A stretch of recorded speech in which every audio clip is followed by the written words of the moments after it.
Hello everyone, welcome back to the champions of GA YouTube channel. स्वागत है आप सभी का चैंपियंस ऑफ जीए के इस यूट्यूब चैनल पर। आज है 7 मई और आज 7 मई से संबंधित जितने भी करंट अफेयर्स के क्वेश्चन बनेंगे इस वीडियो में हम डिस्कस करेंगे। वीडियो की शुरुआत करने से पहले जो स्टूडेंट्स इस चैनल से पहली बार जुड़ रहे हैं प्लीज़ चैनल को सब्सक्राइब करके बेल आइकन को प्रेस कीजिएगा ताकि नए वीडियो की नोटिफिकेशन उनको मिल सके। और आप अगर इस पूरे वीडियो की PDF फाइल चाहते हैं तो आप हमारा जो टेलीग्राम चैनल है @champions-of-GA इसे आप ज्वाइन कीजिएगा। इसकी लिंक आपको नीचे डिस्क्रिप्शन बॉक्स में दे रखी है, वहाँ पर आपको बहुत सारी PDF फाइल, क्विज़ और स्टडी मटेरियल जो है वो स्टडी के लिए उपलब्ध होगा। तो आप प्लीज़ हमारा जो टेलीग्राम चैनल है उसको ज्वाइन कीजिएगा। वीडियो की शुरुआत सबसे पहले हम करते हैं रिवीजन 6 मई के करंट अफेयर्स का। इसमें सारे 1 लाइनर क्वेश्चन जो मैंने डिस्कस किए हैं, डिटेल अगर आपको पढ़ना है तो उसके लिए आप हमारा जो पुराना वीडियो वो देखिएगा। तो पहला क्वेश्चन था हमारा 6 मई का, मिडवाइफ के लिए अंतर्राष्ट्रीय दिवस प्रतिवर्ष कब मनाया जाता है? तो ये मनाया जाता है 5 मई को। काफ़ी इंपॉर्टेंट क्वेश्चन है ये। और ये मिडवाइफ के लिए जो अंतर्राष्ट्रीय दिवस है, ये जो गर्भवती माताएं होती है और जो नवजात शिशु होते हैं उनकी उचित देखभाल के लिए मनाया जाता है। फेसबुक ने बॉलीवुड कलाकारों के लिए कौन सा एक अभियान हाल ही में शुरू किया है? तो कोविड-19 के कारण जो अर्थव्यवस्था भारत की काफ़ी कमज़ोर हो गई है, ऐसी स्थिति में बहुत सारे लोग जो बेघर हो गए हैं, उनके सामने खाने की समस्याएं उत्पन्न हो गई है। तो बॉलीवुड कलाकारों ने फेसबुक के माध्यम से एक अभियान लॉन्च किया। उस अभियान का नाम है आई फॉर इंडिया। तो इसमें क्या होगा कि इसमें एक सॉन्ग बनाया गया है, उस सॉन्ग के माध्यम से लोगों को जो है प्रेरित किया जाएगा डोनेट करने के लिए, पैसा डोनेट करने के लिए। तो आई फॉर इंडिया ये अभियान हाल ही में बॉलीवुड कलाकारों ने फेसबुक के माध्यम से लॉन्च किया है। और इसमें ऐसा है कि इस गाने को जितनी बार शेयर किया जाएगा उतनी बार जो है वो 500 रुपये का जो है फंड जो है वो कोविड-19 के लिए जाएगा, मतलब उसकी रोकथाम के लिए जाएगा। क्वेश्चन नंबर 3 है, किस राज्य के द्वारा मुख्यमंत्री शहरी रोजगार गारंटी योजना की शुरुआत की गई है? तो ये हिमाचल प्रदेश के द्वारा की गई है। और रोजगार गारंटी से संबंधित एक क्वेश्चन मैंने कल भी आपको बताया था कि हाल ही में छत्तीसगढ़ सरकार ने मनरेगा के तहत मजदूरी देने का जो है वो रिकॉर्ड बनाया है। मतलब भारत में सर्वाधिक मनरेगा के तहत रोजगार देने वाला जो पहला राज्य छत्तीसगढ़ बन गया है। तो हिमाचल प्रदेश ने भी 120 दिन की रोजगार गारंटी जो है हाल ही में अभी मुख्यमंत्री शहरी रोजगार गारंटी योजना के अंतर्गत जनता को दी है। अंतर्राष्ट्रीय अग्निशमन दिवस प्रतिवर्ष कब मनाया जाता है? तो ये मनाया जाता है 4 मई को। पद्मश्री से सम्मानित प्रसिद्ध कवि KS निसार अहमद का इनका हाल ही में अभी निधन हो गया है। यह किस भाषा से संबंधित है? तो एक कन्नड़ भाषा के एक प्रमुख कवि है, ये आप याद रखिएगा इसमें।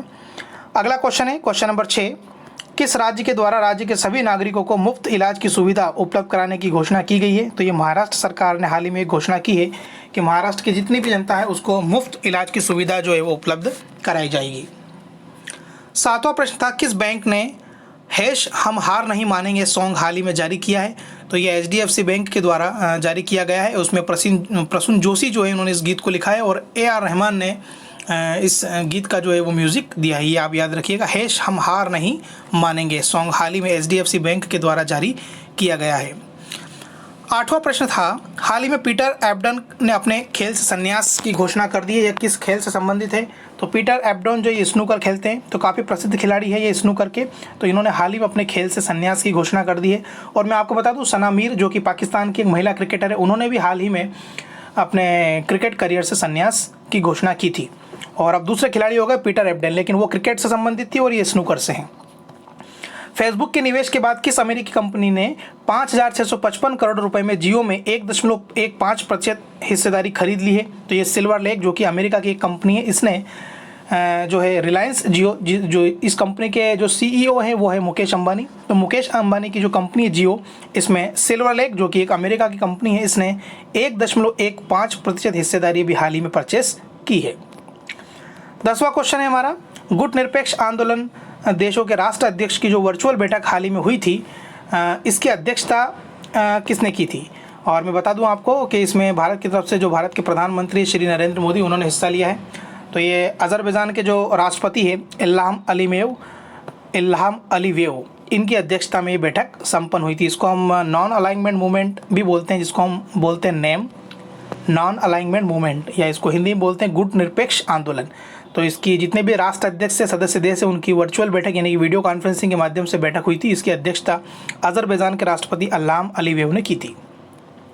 स्टैटिक जीके का हमारा 11वां प्रश्न था कल का, मध्य प्रदेश में कान्हा राष्ट्रीय उद्यान किस जिले में स्थित है? तो ये मंडला में है और ये मध्य प्रदेश का सबसे बड़ा राष्ट्रीय उद्यान है और 940 वर्ग किलोमीटर में फैला हुआ है। मध्य प्रदेश का कौन सा राष्ट्रीय उद्यान 32 पहाड़ियों से घिरा हुआ है? तो ये बांधवगढ़ राष्ट्रीय उद्यान तो ये थे हमारे करंट अफेयर्स और स्टैटिक जीके के क्वेश्चन 6 मई के। अब हम डिस्कस करेंगे 7 मई के करंट अफेयर्स। ठीक है, पहला प्रश्न है 7 मई के करंट अफेयर्स का हमारा, वर्ष 2020 का young career award in nano science and technology किसे प्रदान किया गया है? तो ये प्रदान किया गया है सौरभ लोढ़ा को।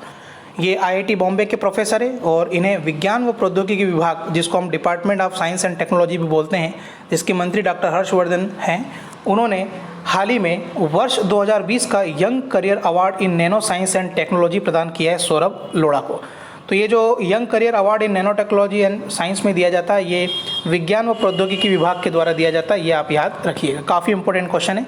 और हमारे विज्ञान और प्रौद्योगिकी विभाग के जो वर्तमान में मंत्री है उनका नाम है डॉक्टर हर्षवर्धन। अगला प्रश्न है बैडमिंटन वर्ल्ड चैंपियनशिप, जिसको हम BWF भी बोलते हैं, इन्होंने 2020 में जो चैंपियनशिप आयोजित होना थी उसको कोरोना वायरस के चलते स्थगित कर दिया है। तो अब यह कब आयोजित की जाएगी? तो बैडमिंटन वर्ल्ड फेडरेशन के द्वारा जो चैंपियनशिप आयोजित की जाती है 2020 की इस बार होना थी, ये स्थगित कर दी गई है। अब ये आयोजित की जाएगी 2021 में। और बैडमिंटन वर्ल्ड फेडरेशन का जो मुख्यालय है वो कुआलालंपुर है, मलेशिया में। और बैडमिंटन वर्ल्ड फेडरेशन की जो स्थापना की गई थी वो 5 जुलाई 1934 को की गई थी, तो ये भी आप याद रखिएगा। और बैडमिंटन वर्ल्ड फेडरेशन के जो वर्तमान में अध्यक्ष हैं उनका नाम है Poul Erik Hoyer Larsen. Poul Erik Hoyer Larsen. तो ये अब आयोजित की जाएगी 2021 में 29 नवंबर से 5 दिसंबर के बीच। और इसका जो आयोजन है वो बैडमिंटन वर्ल्ड फेडरेशन और स्पेनिश बैडमिंटन फेडरेशन के द्वारा किया जाएगा। ये इसका आयोजन 2021 में होगा स्पेन में। ठीक है, और स्पेन की एक काफ़ी प्रसिद्ध खिलाड़ी है कैरोलिना मरीना, उनका भी आप नाम याद रखिएगा। काफ़ी प्रसिद्ध खिलाड़ी कैरोलिन मरीन, ये स्पेन की है, ये भी याद रखिएगा। तो बैडमिंटन वर्ल्ड चैंपियनशिप 2020 का आयोजन अब स्थगित कर दिया है। अब यह आयोजन होगा 2021 में स्पेन में। तीसरा प्रश्न है किस राज्य की सरकार ने प्रवासियों के लिए एग्जिट ऐप हाल ही में लॉन्च किया है? तो ये पश्चिम बंगाल की सरकार के द्वारा ये इस प्रकार का एक ऐप जिसका नाम दिया गया है एग्जिट ऐप। तो जितने भी लॉकडाउन के कारण पश्चिम बंगाल के जो मजदूर है वो अन्य राज्यों में फंसे हैं, उनके लिए ऐप लॉन्च किया गया है और इसका नाम रखा गया है एग्जिट ऐप। पश्चिम बंगाल के मुख्यमंत्री ममता बनर्जी और यहाँ की राजधानी कोलकाता। चौथा काफ़ी इंपॉर्टेंट क्वेश्चन है ये आप जरूर याद रखिएगा। किस देश के राष्ट्रपति द्वारा उत्तर कोरिया के तानाशाह किम जोंग उन को द्वितीय विश्व युद्ध मेडल से जो है हाल ही में सम्मानित किया गया है? तो ये जो रूस के द्वारा इसमें सम्मान दिया गया है ये। और जो उत्तर कोरिया के तानाशाह है, ये भी आपसे क्वेश्चन पूछा जाता है कि उत्तर कोरिया के तानाशाह कौन है? इनका नाम है किम जोंग उन। ठीक है, तो द्वितीय विश्व युद्ध मेडल से इन्हें सम्मानित किया गया है। तो ये रूस देश के द्वारा किया गया है। कुछ डिटेल में इसमें आपको बता देता हूँ। तो इस सम्मान में एक्चुअली क्या है, द्वितीय विश्व युद्ध मेडल जो है उत्तर कोरियाई क्षेत्र में मारे गए सोवियत सैनिकों की स्मृति को संरक्षित करने के लिए, यानी कि उनको याद करने के लिए, उनकी भूमिका के लिए सम्मानित किया गया है। रूस की राजधानी मॉस्को है, रूस के अंदर जो मुद्रा चलती है उसका नाम है रूबल। और उत्तर कोरिया की राजधानी है प्योंगयांग, ये भी आप याद रखिएगा। उत्तर कोरिया की बात कर रहा हूँ मैं, दक्षिण कोरिया की नहीं। उत्तर कोरिया की राजधानी है प्योंगयांग और उत्तर कोरिया के अंदर जो मुद्रा चलती है उसका नाम है उत्तर कोरियाई वॉन। और यहाँ के जो सुप्रीम लीडर है यानी कि तानाशाह इसको हम बोल सकते हैं, इनका नाम है किम जोंग उन। ठीक है, और इस डायग्राम में आप ये देखिए, ये 2 पर्सन आपको याद रखना है। हालांकि ये किसने किसको दिया पुरस्कार? तो उत्तर कोरिया में जो रूस के राजदूत है अलेक्जेंडर माल्सगोरा, ये आपको जो डायग्राम में दिखाई दे रहे हैं ये है उत्तर कोरिया के अंदर रूस के राजदूत अलेक्जेंडर माल्सगोरा। इन्होंने प्रदान किया है उत्तर कोरिया के जो विदेश मंत्री है री सॉन ग्वान। ये जो डायग्राम में आपको दिखाई दे रहे हैं ये है री सॉन ग्वान, ये उत्तर कोरिया के विदेश मंत्री है, इनको प्रदान किया है। ठीक है, तो हाल ही में रूस देश के द्वारा उत्तर कोरिया के तानाशाह किम जोंग उन को द्वितीय विश्व युद्ध मेडल से सम्मानित किया गया है। काफ़ी इंपॉर्टेंट क्वेश्चन है ये। अगला प्रश्न है विश्व अस्थमा दिवस प्रतिवर्ष कब मनाया जाता है? तो ये मई का जो पहला मंगलवार होता है। तो इस बार मई का पहला मंगलवार था 5 मई को। ठीक है, तो विश्व अस्थमा दिवस इस वर्ष मनाया गया 5 मई को। वैसे ये मई का जो पहला मंगलवार होता है उस दिन मनाया जाता है, तो याद रखिएगा आप। इसमें कुछ डिटेल में आपको बता देता हूँ। अस्थमा एक्चुअली क्या होता है? अस्थमा फेफड़ों की एक पुरानी बीमारी है, ये भी आप याद रखिएगा। साइंस का एक क्वेश्चन पूछा जाता है कि अस्थमा जो है किसकी बीमारी है? तो ये फेफड़ों यानी कि लंग्स की एक पुरानी बीमारी है जिसके कारण सांस लेने में समस्याएं होती है। और अस्थमा के लक्षण में सांस फूलती है, खांसी चलती है और गड़गड़ाहट के साथ खांसी आती है इसमें, और छाती के अंदर जो दर्द भी होता है। तो ये सब अस्थमा की विशेषताएं हैं। और विश्व अस्थमा दिवस का जो आयोजन है ये ग्लोबल इनिशिएटिव फॉर अस्थमा द्वारा किया जाता है और इसकी शुरुआत 1998 से हुई है।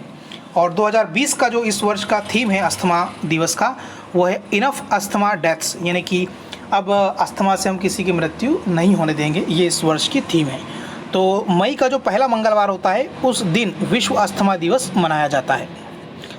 छठा क्वेश्चन है, किस देश के टेनिस खिलाड़ी यूसुफ हौसम पर आजीवन प्रतिबंध लगा दिया है? तो ये मिस्र के ये टेनिस खिलाड़ी काफ़ी प्रसिद्ध टेनिस खिलाड़ी है। तो इनको हाल ही में मैच फिक्सिंग और भ्रष्टाचार से जुड़े आरोपों में जो है दोषी पाया गया था, तो इसी कारण जो है इनके ऊपर अब आजीवन जो है वो प्रतिबंध लगा दिया है और इनको मैच फिक्सिंग के 8 मामलों में जो है दोषी पाया गया है। ठीक है, सो इस क्वेश्चन का आंसर होगा मिस्र की राजधानी है काहिरा और यहाँ के जो राष्ट्रपति उनका नाम है अब्दुल फतह अल सीसी है। ठीक है, और ये अरब गणराज्य का एक देश है मिस्र। और इसके पहले जो पाकिस्तान के क्रिकेटर है उमर अकमल, उनके ऊपर भी जो है भ्रष्टाचार के कारण जो है पाकिस्तान क्रिकेट कंट्रोल बोर्ड ने 4 साल का बैन लगा दिया है। इसके अलावा भारत के भी 2 खिलाड़ी आप नाम याद रखिएगा, एक का नाम था संदीप कुमारी थी और दूसरी थी जुमा खातून ये लंबी दूरी की धाविका है। और संदीप कुमारी जो है ये भी एथलेटिक्स यानी कि डिस्कस थ्रो से संबंधित है। इनके ऊपर भी वर्ल्ड एंटी डोपिंग एजेंसी ने जो है इनका जो सैंपल था, यानी कि इन्होंने डोपिंग टेस्ट में पॉजिटिव आई थी, उसके कारण उनके ऊपर भी प्रतिबंध लगा दिया है। और अब ये मिस्र के एक और खिलाड़ी है यूसुफ हौसाम, इन पे भी मैच फिक्सिंग के कारण आजीवन प्रतिबंध लगा दिया है। तो ये तीनों क्वेश्चन जो स्पोर्ट्स से रिलेटेड है, तो आप जरूर इसको याद रखिएगा। 7वां क्वेश्चन है हमारा, काफ़ी इंपॉर्टेंट क्वेश्चन है, किन भारतीयों ने फीचर फोटोग्राफी के लिए वर्ष 2020 का पुलित्ज़र पुरस्कार हाल ही में जीता है? तो ये 3 भारतीय हैं, एक का नाम है दारा यासीन, एक है मुख्तार खान और एक है चन्नी आनंद। दारा यासीन, मुख्तार खान और चन्नी आनंद, इनको हाल ही में फीचर फोटोग्राफी के लिए वर्ष 2020 का पुलित्ज़र पुरस्कार प्राप्त हुआ है। तो इन्होंने क्या काम किया था? सबसे पहली बात तो ये किस एजेंसी के पत्रकार हैं? ये news agency the associated press उसके पत्रकार हैं और उनको ये जो अवार्ड है कश्मीर घाटी की स्थिति को दर्शाने वाले फोटोग्राफ के लिए दिया गया है, ये आप याद रखिएगा। और पुलित्ज़र पुरस्कार की बात आई है तो मैं बता दूं आपको, पुलित्ज़र पुरस्कार की शुरुआत सबसे पहले 1917 में हुई थी। ये काफ़ी क्वेश्चन पूछा जाता है और यह अमेरिका का एक प्रमुख पुरस्कार है जो हर साल 21 श्रेणियों में समाचार पत्र, पत्रकारिता, साहित्य, संगीत के क्षेत्र में कार्य करने वाले लोगों को दिया जाता है। ठीक है, और इसके तहत विजेता को एक प्रमाण पत्र और $15,000 का नगद पुरस्कार भी प्रदान किया जाता है। तो 2020 का पुलित्ज़र पुरस्कार फीचर फोटोग्राफी के लिए 3 भारतीयों को दिया गया। इसमें एक है दारा यासीन, मुख्तार खान, चुन्नी आनंद, याद रखिएगा आप ये। 8वां प्रश्न है,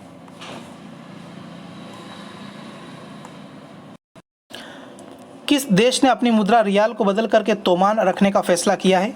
तो ये भी काफ़ी इंपॉर्टेंट क्वेश्चन है। ये किया है ईरान ने। ठीक है, ईरान के द्वारा अब अपनी जो मुद्रा है रियाल उसको बदल करके उसका नाम अब रख दिया है तोमान।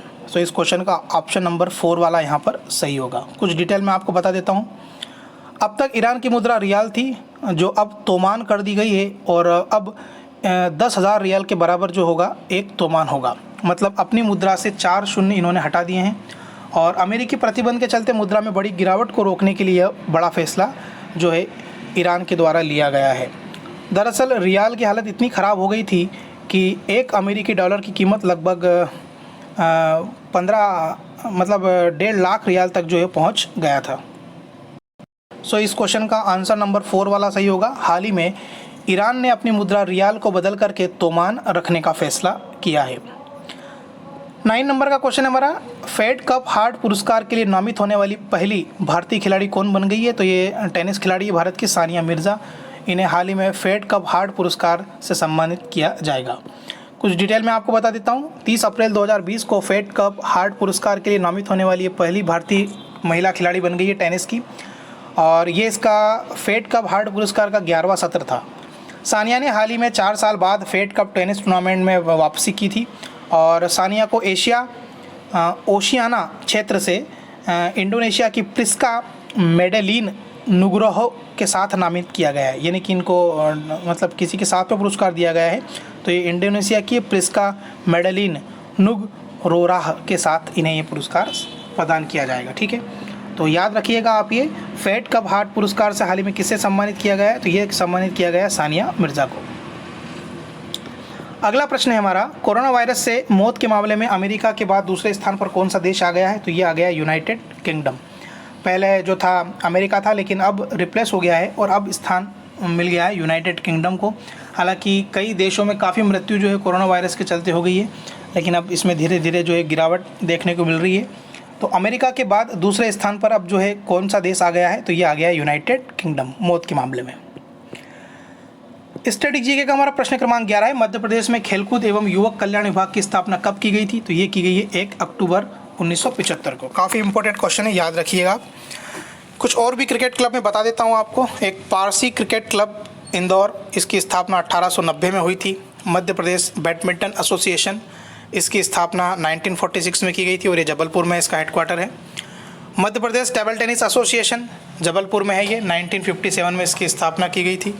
और मध्य प्रदेश होलकर क्रिकेट एसोसिएशन, ये इंदौर में है, 1941 में इसकी स्थापना की गई थी। मध्य प्रदेश खेल संचालनालय भोपाल में, ये 1975 में स्थापित किया गया था। महिला हॉकी अकेडमी ग्वालियर में है, इसकी स्थापना 2006 में की गई थी। अगला प्रश्न है, मध्य प्रदेश में नेहरू स्टेडियम कहाँ स्थित है? तो ये भी काफ़ी महत्वपूर्ण क्वेश्चन है आपका। मध्य प्रदेश में नेहरू स्टेडियम स्थित है इंदौर में। क्रिकेट का एक प्रसिद्ध स्टेडियम है नेहरू स्टेडियम, ठीक है। मैं और भी आपको स्टेडियम बता देता हूँ। नेहरू स्टेडियम इंदौर में है क्रिकेट का। उषा राजे होलकर स्टेडियम भी इंदौर में क्रिकेट के लिए। ऐशबाग स्टेडियम भोपाल में है। रूप सिंह स्टेडियम, ये दूधिया रोशनी के लिए प्रसिद्ध है, ये ग्वालियर में है क्रिकेट के लिए। तात्या टोपे स्टेडियम, ये भोपाल में है। ठाकुर रणमत सिंह स्टेडियम रीवा में है। अभय खेल प्रशाल, ये इंदौर में है सबसे बड़ा। बाबे अली स्टेडियम भोपाल में है। अशोक पटेल स्टेडियम जबलपुर में, ठीक है। तो ये प्रमुख स्टेडियम मध्य प्रदेश के आप याद रखिएगा, काफ़ी पूछे जाते हैं एग्जाम में ये। तो फ्रेंड्स, ये था 7 मई के करंट अफेयर्स और स्टडी जीके का वीडियो। आज थोड़ा वीडियो जो है लेट आया है, नेट में परेशानी के कारण मैं इसको अपलोड नहीं कर पाया हूँ। तो वीडियो कैसा लगा आपको कमेंट्स करके बताइए। फिर मिलते हैं 8 मई करंट अफेयर्स की वीडियो के साथ। तब तक गुड बाय, टेक केयर।